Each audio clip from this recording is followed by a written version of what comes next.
We're going to dive right in. Why don't we start? Let's start with the Paul Bernardo being transferred. That's a heated one. This is perhaps Canada's most infamous convict. He was sentenced in 1995 to life in prison, 25 years, no parole for at least 25 years. Russ, why don't you start us off on this one? What's going on here?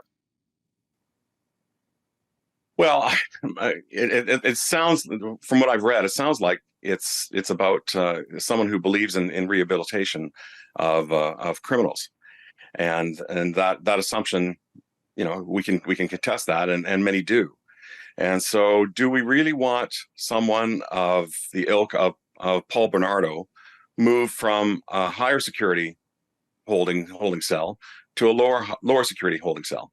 Do we really want that? And clearly, the lawyer for the families of Kristen French and Leslie Mahaffey do not.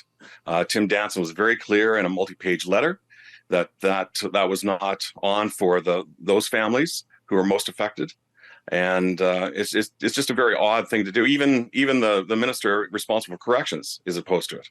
Yeah, you're right. Minister Mendocino came out and he said he was speaking to Correction Services Canada, the head of that organization. They were going to look into that department.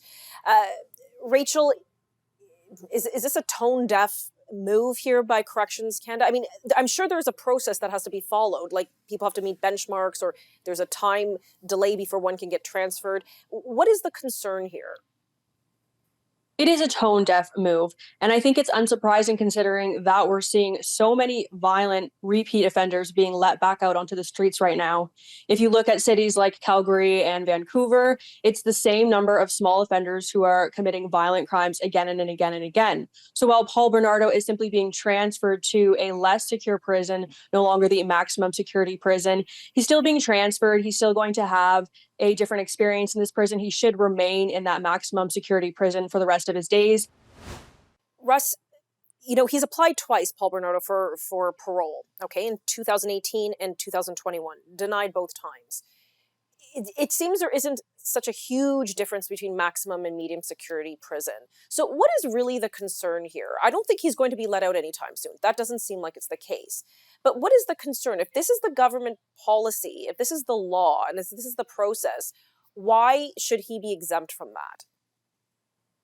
Well, there's flexibility in the law. It's at the discretion of the minister ultimately, and Minister Mendocino could simply insist that the Corrections Canada keep Mr. Bernardo under the highest possible security situation.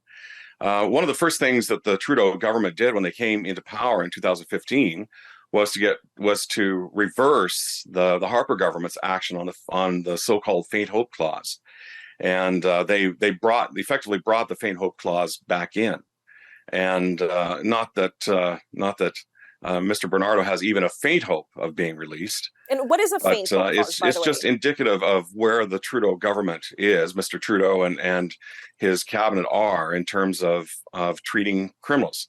Mr. Kuykendall, just one moment. Frankly, a little bit surprised that Mr. Mendocino has come back so strong and pushing back on the actions of Corrections Canada. So what is the faint hope clause, Russ? Please explain to our viewers. Well, the faint hope clause allows a faint hope, as it were, of criminals achieving release after 25 years. And at one point, if I remember correctly, I think it may have been almost automatic after 25 years of serving a sentence. Okay. One of the Harper government. Okay, I'm going to pause you there. Sorry, we've got to cut to commercial, but I'll be right back.